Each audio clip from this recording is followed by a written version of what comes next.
Bueno, un poco por mis intereses en historia de las religiones, en antropología, en historia de la cultura, y de un lado, digamos, intelectual, y desde otro lado, puramente emocional, por una necesidad, podría decirte que en esas épocas imperiosa para mí, de poder entender qué demonios me pasaba a mí conmigo mismo y con los demás. Yo no he sido vaca mansa ni cosa que se le parezca.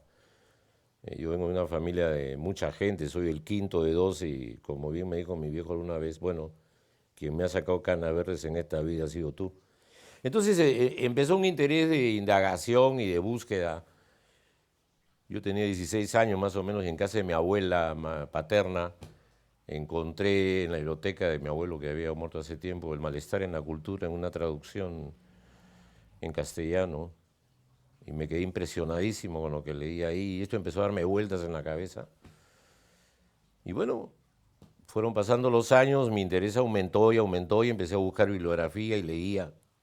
En el camino, por lo anteriormente dicho, tuve dos o tres experiencias que, bueno, mellas no me hicieron en lo más mínimo, no me sirvieron para nada. Hasta que, bueno, supe por el doctor Luis Velasco de la Torre que había llegado un psicoanalista a Lima, entonces yo le pregunté si era el internacional. Yo tenía mucha información.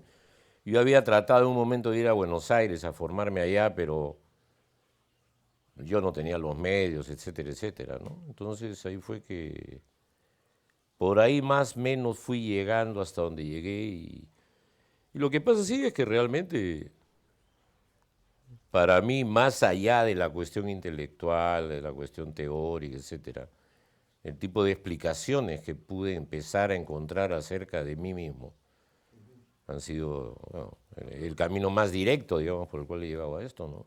Sí. Y bueno, en un momento empieza la formación psicoanalítica. Sí, Estudiaba psicología. O sea, así cómo es. fue Sí, yo entré a la Católica a estudiar psicología, me formé ahí, terminé mis estudios de psicología. Estando estudiando psicología, fue que empecé un análisis en grupo con Saúl que duró como 12 años. Bueno, yo no tenía medios para pagarme pues un análisis personal, ni mucho menos, ¿no?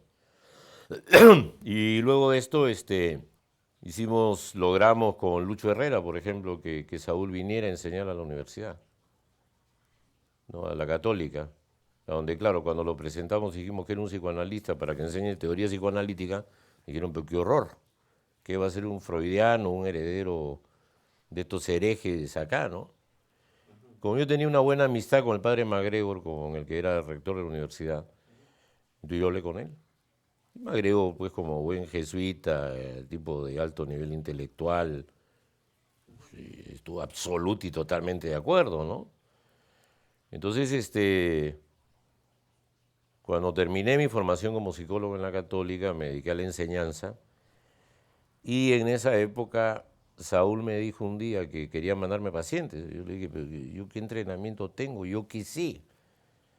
Yo estudio psicología, yo no tengo un entrenamiento de psicoterapia ni nada por el estilo. Entonces me dijo, oye, mira, me dijo, déjate de vainas. Para la gente que hay acá, tú tienes una experiencia por lo menos personal, será grupal o no, de 7, 8 años, una cosa así. Por otro lado, eres un tipo inteligente, eres un tipo decente y eres un tipo confiable. Y francamente me dijo, la gente tiene que empezar, pues, bueno, no habían pues terapeutas en Lima, ¿no? Max recién estaba llegando al Perú, Crisanto también, pero bueno, el panorama pues estaba totalmente despoblado, ¿no? Entonces ahí participé en la que se llamó en esa época el Centro para el Desarrollo del Psicoanálisis, supervisiones, seminarios, gente que venía de fuera, etcétera. Y años después, en tanto y en cuanto ya más alejado de la universidad, más dedicado a una práctica clínica, intenté irme a formar a Londres. Fui a Londres, me entrevisté, conocí gente, vi todas las posibilidades y ahí tuve una entrevista que imborrable, lindísima. Me conocía Paula Hyman. viejita, mayor, me invitó a tomar té a su casa y cookies preparados por ella. Y ya pues como tomarte con la abuelita, ¿no? Oiga, me dijo, ¿y usted es de la raza de los incas o de los conquistadores? Me dijo. Entonces, le conté pues lo que era el mestizaje en el Perú y este tipo de cosas, y cómo en realidad pues yo era un cholo más, pues no, porque ¿de dónde pues tanta cosa? Oiga, me dijo, otra pregunta que le tengo que hacer a usted, dígame, ¿usted para qué quiere venir acá? Me dice. ¿Cómo? Oiga, me dijo, acá ya está todo hecho. Acá no hay nada nuevo. Acá el establishment ya está planteado. Oiga, me dijo, si yo fuera usted, yo me volvería a mi país. Porque además me dijo, usted necesita analizarse en su idioma. Eso es sumamente importante. Y además hay otra cosa, usted va a participar de algo que muy poca gente puede participar, que es el nacimiento de una sociedad psicoanalítica. Y eso me dijo, es impagable. Entonces me dijo, yo creo que tiene usted ahí a Saúl, tiene a Max, tiene a Crisanto, ya irán otros. Se demorarán unos años más, pero no se quede acá, me dijo. Esto ya está demasiado concentrado. Bueno, y realmente yo me dejó pensando, ¿no? Indudablemente. Además, por otro lado, vivir en Londres pues iba a significar para mí trabajar en algo que no me interesaba. En otro tipo de cosas para sostenerme y mantenerme, porque la práctica, ni hablar, ahí en esos entrenamientos pues ves muy pocos pacientes y es muy complejo todo, ¿no? Entonces después de estar un par de meses allá, sabes que dije, no, ni hablar. Aparte en esa época la comida en Londres era abominable. Kidney pie, esta vaina, fish and chips. De otro lado, yo soy un hombre pues que estoy muy enraizado, ¿no? Tengo familia grande, larga, amistades. Y entonces me regresé al Perú. Y poco a poco, a lo poco tiempo, empecé mi análisis personal. Antes de presentarte, Antes, mucho antes de presentarme, como 2 o 3 años antes de presentarme. o sea, en la época del grupo para el desarrollo del psicoanálisis. En esa Centro para época, el desarrollo del psicoanálisis. el Centro para el Desarrollo del Psicoanálisis, sí. No, en algún momento cuando ya vi que tenía la economía suficiente, aparte las ganas las tenía, además yo venía de un análisis en grupo de ya 12 años, que fue una experiencia realmente que yo le recomendaría a cualquiera, pues fue una experiencia de un aprendizaje, no solo en lo personal, éramos un grupo de 10, 12 personas, un analista, y bueno, aprendías pues del mundo, de la gente. Yo al año y pico que estaba en el análisis de grupo, yo le dije un día a Saúl, bueno, ¿yo qué hago acá con esta manga de orates? Pues las cosas que yo vi ahí pues eran, olvídate, pues yo era, pucha, Diego, era un monje al lado de estos, ¿no?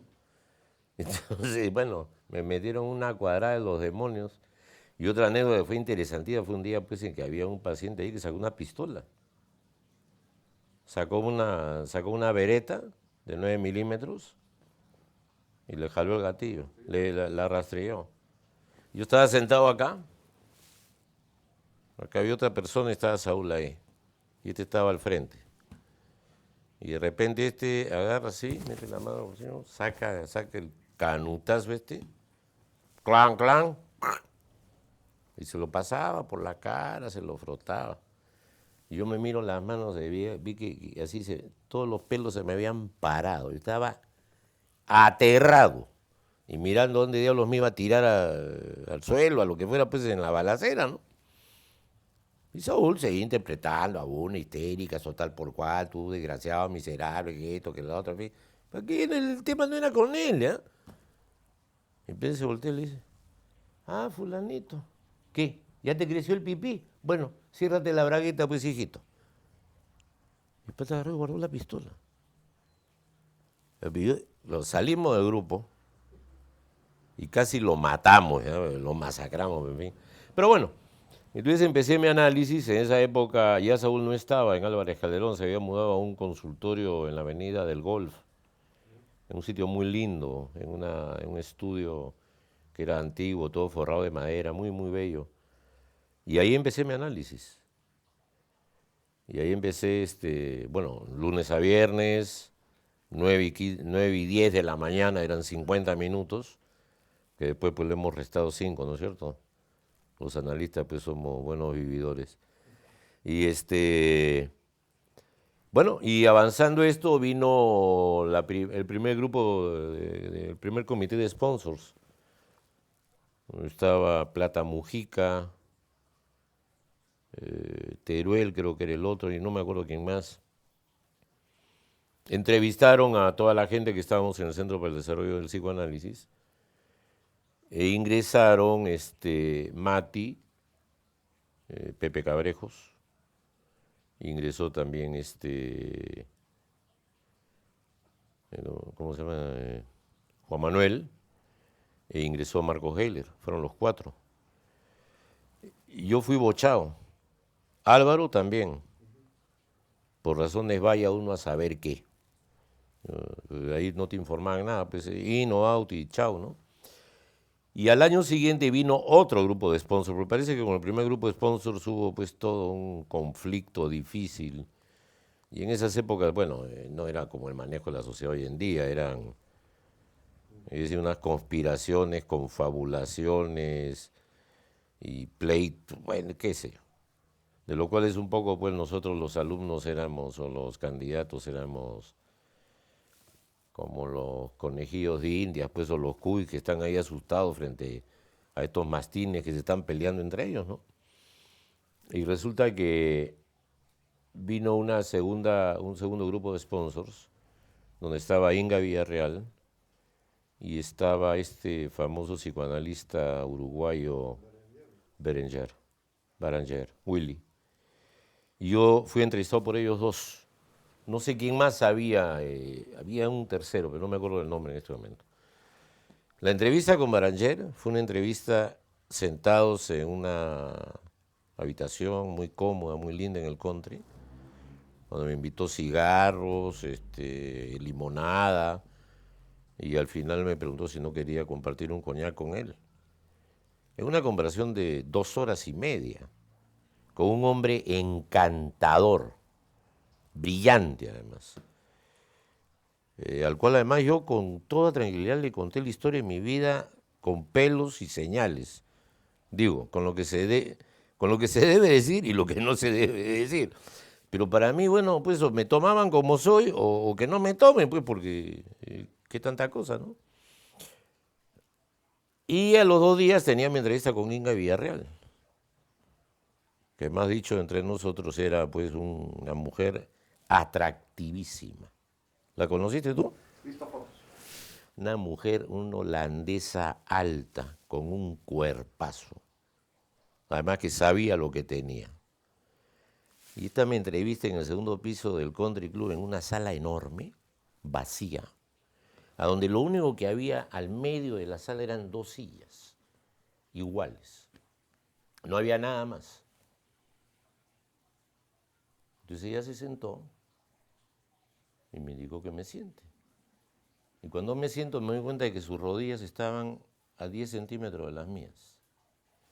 Entonces, bueno, ciertas pulsiones pues se me agitaron, ¿no? Y yo dije, oye, yo me decía, pues, ¿cómo salgo de esta? Pues las pulsiones además se sienten, ¿no? Bueno, además, yo era pues 30 y tantos años menor que hoy, entonces las pulsiones eran más rápidas todavía. Y este mujerón, ¿sí? Se cruzó de brazos, lo escucho, me dijo. Madre. Entonces en eso, no sé cómo, recordé un sueño que había tenido en la noche previa. Entonces me pesqué de ahí. Entonces le dije, mira, anoche he soñado esto, le dije. Entonces lo empecé a asociar con mi infancia. Bueno, toda pues el ritual pues archirrecontra conocido. Y al final lo asocié con la relación, con la reunión y con la relación que estaba teniendo con ella, ¿no? Entonces ya después esto se distendió la situación. Tuvimos una conversación muy agradable. Y dio el caso que de la gente que se presentó esa vez armaron la segunda promoción. pero la consideración del comité de sponsors fue que Álvaro y yo no estábamos para estar en la segunda promoción, que éramos dos personas que por nuestros conocimientos, avances, etcétera, deberíamos estar en la primera. Entonces nos preguntaron si nosotros queríamos o no estar en la primera, porque eso implicaba seminarios al mediodía durante un año y seminarios en la noche. Claro, que los iban a dar para nosotros para podernos reciclar con lo de la primera promoción. No, indudablemente, pues, ni hablar, pues, ¿no es cierto? Y recuerdo, eran las épocas en que el local de la sociedad estaba todavía en Tudela y Varela, en ese segundo piso. Y debo tener, si es que tengo, una foto por ahí de Álvaro y yo entrando, que nos hemos tomado con la puerta del instituto abierta y la placa que dice Sociedad Peruana de Psicoanálisis, ¿no? Porque realmente para él como para mí había sido bien doloroso no entrar, bien doloroso, muy triste. Yo esperaba estar ahí, Álvaro también, indudablemente, ¿no? Y bueno, entonces hice mis seminarios, empecé a asistir a mis seminarios y luego empecé mis supervisiones. Mi primera supervisión la hice con Max, porque justamente yo ya había tenido supervisiones con Max y lo conocía y todo. Y justamente por el hecho de ser Max, aparte de lo brillante y etcétera, que todos sabemos que es, pero una persona pues que funciona de una manera, para mí, radicalmente diferente a la mía, me interesaba eso. Me interesaba cómo pensaba otra persona sobre lo mismo que yo desde otro lugar, ¿no? Bueno, y realmente fue una experiencia gratísima, de un muy fino aprendizaje, muy detallista, muy especial. Mi segundo supervisor fue Moisés. A mí me interesaba ir donde Moisés Lemlich porque también lo conocía.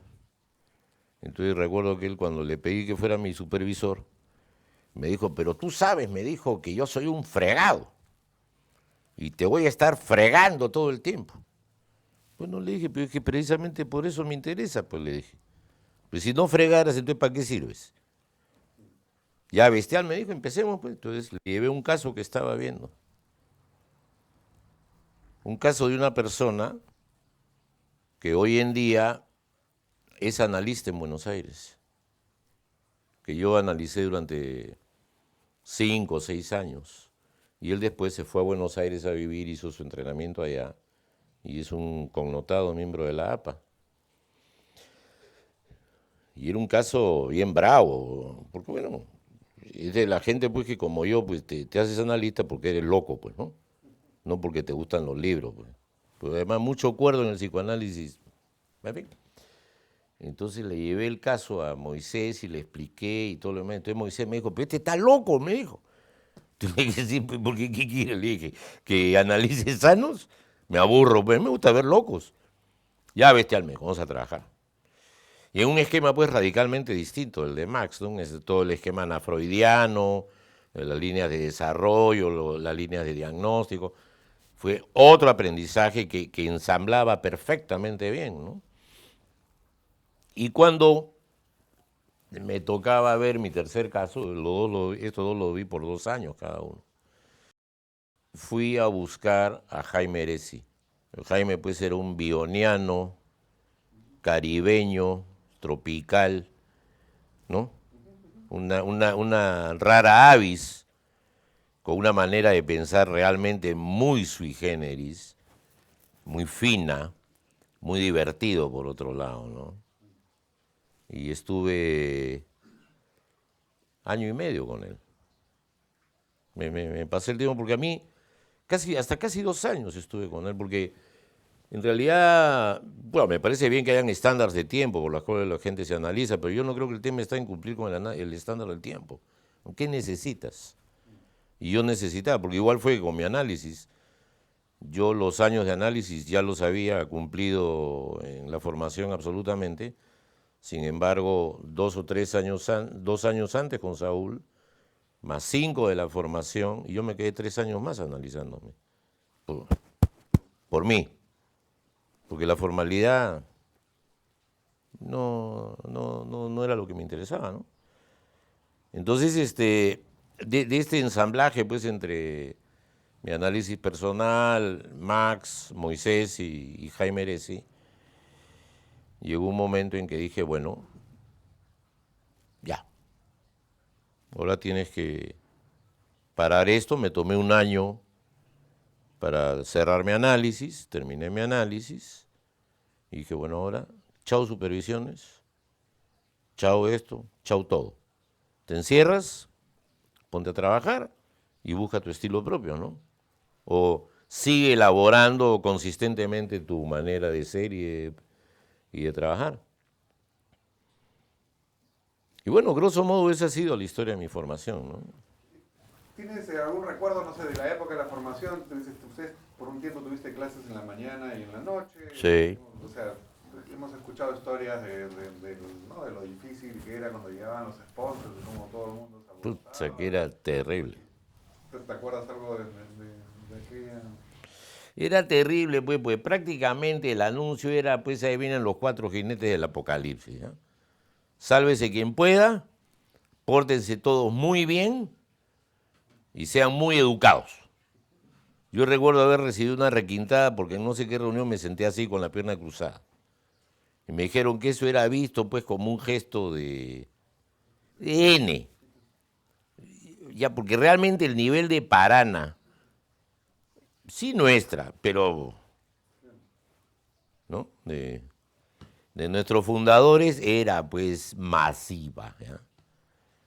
Entonces, de una sobreexigencia de llevar los casos por escrito al detalle, 7 copias a máquina, que esto, que... Era una tortura, era realmente una tour de force que no tenía cuándo acabar, Y el ¿no? verlos a ellos tan nerviosos, tan Claro, era, digamos, como también impresionante, supongo. claro, absolutamente, ¿no? Pero eran momentos muy fregados, eran momentos muy complicados. Y tú sentías pues que en realidad estabas metido al medio pues de dos grandes fuerzas, ¿no? Que tú decías, bueno, ¿cuál en el fondo y a la final es mi papel y mi lugar en todo este mango? En este pan con mango, ¿no?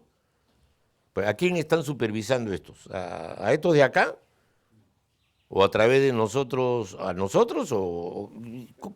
¿Cómo es? Porque no quedaba nada claro. Claro, eran las vicisitudes de una sociedad nueva. Y otra cosa que omitió contar fue cuando años antes de la formación esta, cuando existía el Centro para el Desarrollo para el Psicoanálisis, pasó por Lima Daniel Birlocher, que era secretario general de la IPA, ¿no? De la API, bueno, de la Asociación Internacional de Psicoanálisis.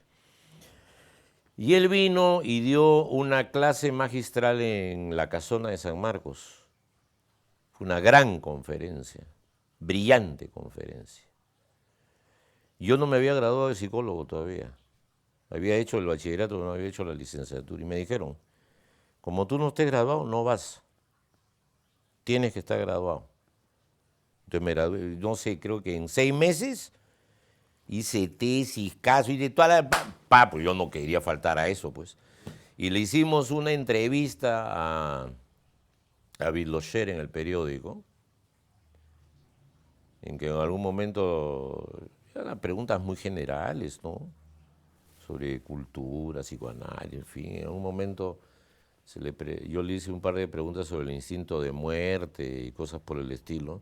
Entonces me miró diciéndome, oiga, ¿y usted de dónde sabe usted? Era un hombre muy agradable, un hombre muy fino, que bueno, después fue presidente pues, de la IPA, ¿no? Y recuerdo una anécdota muy graciosa ahí bueno, tú lo conoces tanto como yo, a Augusto Scrivens.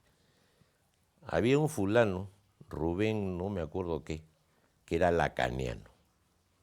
Y estamos parados en el patio de San Marcos y en eso pasa una perra caminando por ahí. Entonces, Augusto, que es un fregado, le dice, Rubén, sí, Lacan. Entonces con esto te cuento que había todo otro lado, digamos, dentro del círculo de amigos que íbamos a supervisarnos con Max o con Crisanto o con el mismo Saúl antes del entrenamiento, porque no había donde quién más ir, pues, ¿no? Que era muy divertido, ¿ya? Después yo participé en algo que fue muy interesante, que fue la primera experiencia que hubo en el Perú de acompañantes terapéuticos, que fue a raíz de un primer caso de una señora y luego otro caso de una muchacha, de la cual incluso yo fui su tutor, y vivía en una casa de una pareja de gente joven acá en Lima, que era una mujer con una psicosis grave, y yo me acuerdo, un día se nos escapó la paciente, pues, me llama Saúl a no sé qué hora de la madrugada, había toque de queda en esa época, y hemos salido en auto a buscarla. Entonces Saúl sacó una toalla de su casa, una toalla blanca, y la sacaba por la ventana y decía, estamos buscando una paciente, estamos buscando una paciente, este par de locos, ¿no? Y los tombos ahí, pues, los soldados, pues, no era broma, ¿no? Y bueno, anécdotas así, gratas, pues, después congresos y tantas cosas en las cuales uno ha estado metido, ¿no? Bueno, entonces estaba en la comisión de FEPAL en el Perú, o sea, ¿no? Sí, yo estuve en la directiva de la Directiva FEPAL. de la FEPAL Sí, sí. eso fue en 93, Por 94. ahí, sí. Esa fue una directiva en la cual fui nombrado miembro de esa directiva sin que nadie me lo hubiera consultado previamente. ¿Por Como, qué te enteraste que no, pues cuando regresó Saúl de no sé dónde, me dijo, oye, tú eres el nuevo tesorero de FEPAL. Como que, ¿yo qué voy a hacer? Yo dije, ¿yo qué diablo voy a hacer ahí? Pero fue una linda experiencia. Organizamos un congreso fabuloso acá en Lima, en el Sheraton, que fue muy bueno. Y luego de eso organizamos el primer encuentro psicoanalítico en Machu Picchu, que fue una idea que se me ocurrió a mí, porque un día no vino Max a una de las reuniones, no sé por qué.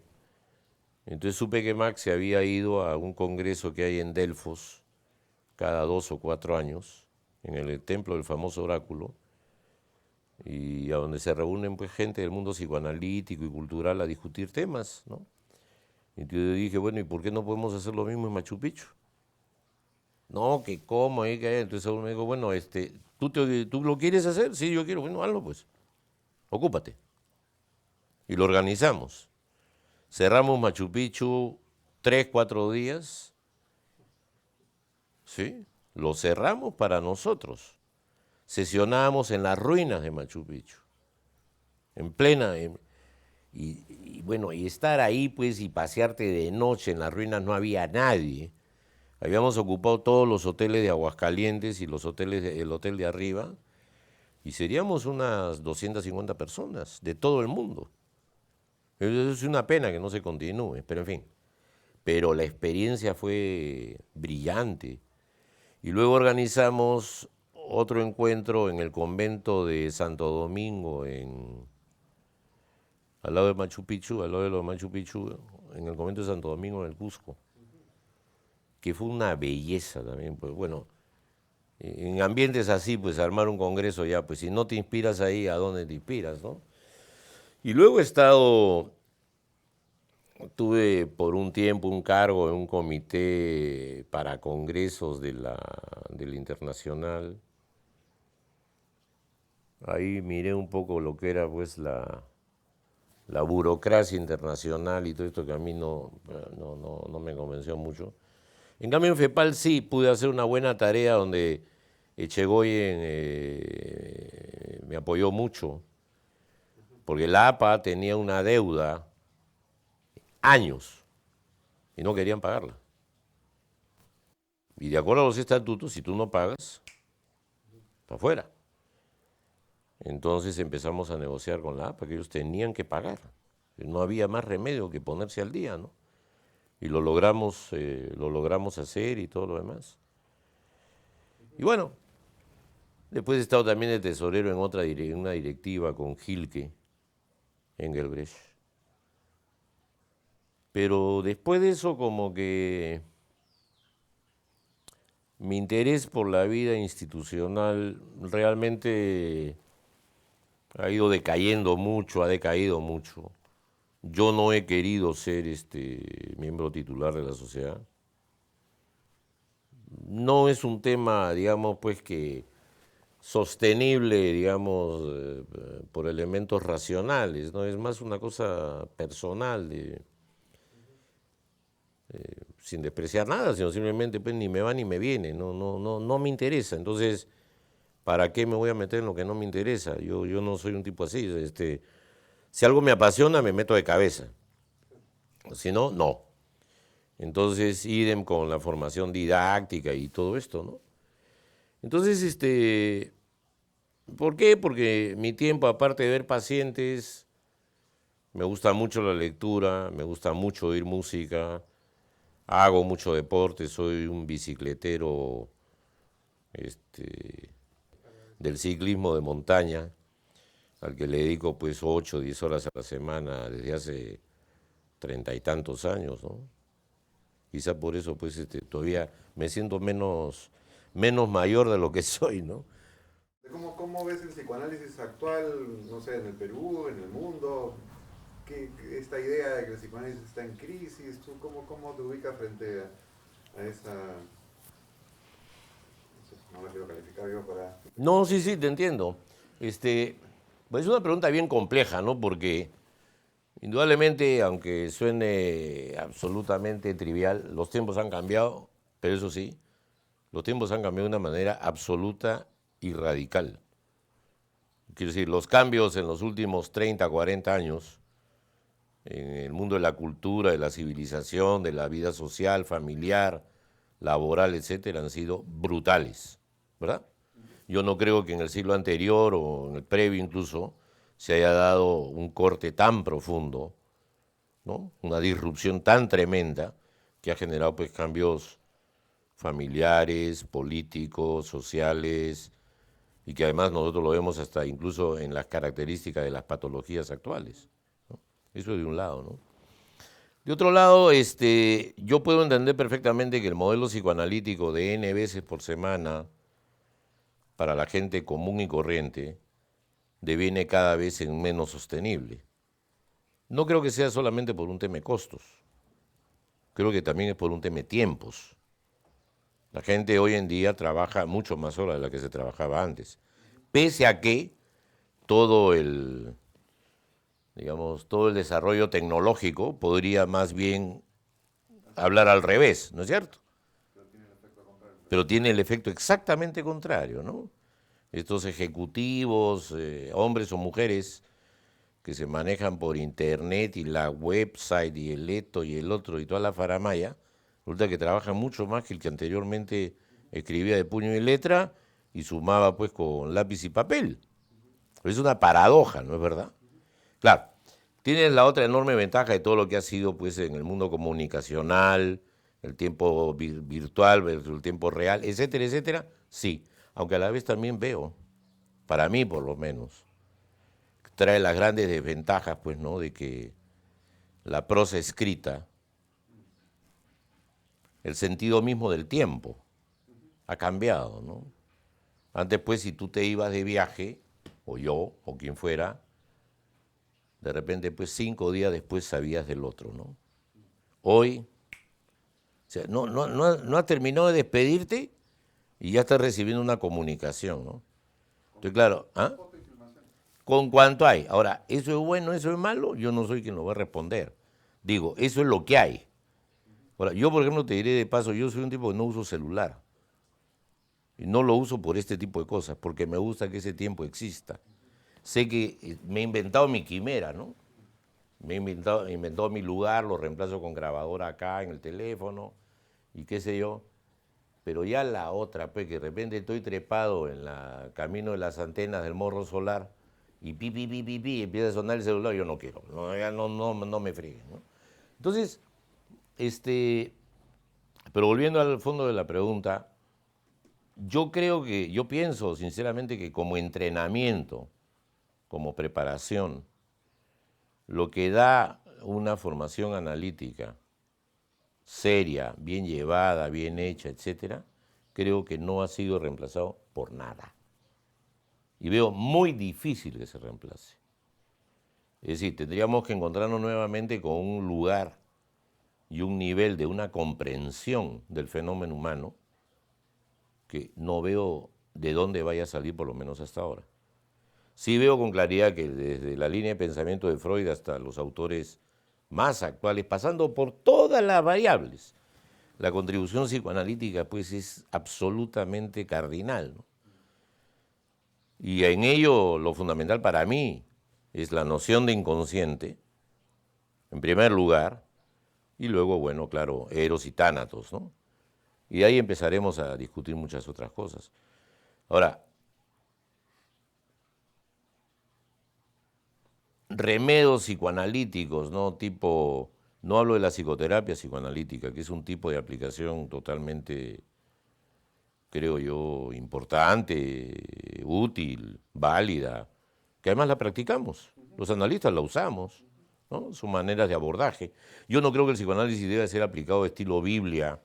Oye, acá tienes pues Biblia o Corán o como se llame. Yo creo que el armazón analítico, el aprendizaje del psicoanálisis conlleva a tener pues una visión tentativa del funcionamiento mental y del funcionamiento interrelacional de los seres humanos, ¿no? Y de la propia relación de uno con uno mismo, etcétera, que no veo quién más se lo pueda dar.